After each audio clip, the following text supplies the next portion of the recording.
Asia cup cricket Asian cricket কাউন্সিলের সিদ্ধান্তে ভারত আগামী এশিয়া কাপের আয়োজক হলেও ম্যাচ আয়োজনের সুযোগ পাবে না দেশটি।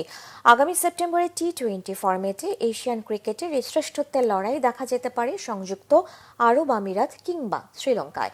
ভারত ও পাকিস্তান একে অন্যের দেশে যেতে রাজি না হওয়ায় নিরপেক্ষ ভেন্যুতে টুর্নামেন্ট আয়োজনের সিদ্ধান্ত নিয়েছে এসিসি।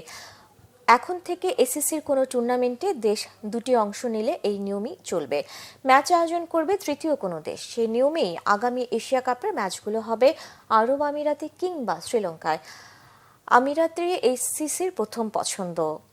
এবারও 8টি দল দুই গ্রুপে ভাগ হয়ে খেলবে টি-20 ফরম্যাটের টুর্নামেন্ট। ভারত ও পাকিস্তান নিঃসন্দেহে একই গ্রুপে থাকবে। দুই গ্রুপের দুটি করে শীর্ষ দল উঠবে সুপার ফোরে। সেখান থেকে প্রথম দুটি দল যাবে ফাইনালে। এই ফরম্যাটে সবকিছু ঠিক থাকলে গ্রুপে ভারত পাকিস্তানের ম্যাচ পর সুপার ফোর, এমনকি ফাইনালেও দেখা যেতে পারে চিরপ্রতিদ্বন্দ্বী দেশ দুটির।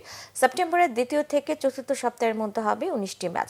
সম্প্রতি ভারত চ্যাম্পিয়ন্স ট্রফি খেলতে পাকিস্তানে যেতে রাজি না থাকায় তাদের সবগুলো ম্যাচ আমিরাতে আয়োজন করা হচ্ছে। ভারতে অনুষ্ঠেয় আগামী টি-20 বিশ্বকাপে পাকিস্তানও পাবে নিরপেক্ষ ভেন্যুতে খেলার সুবিধা।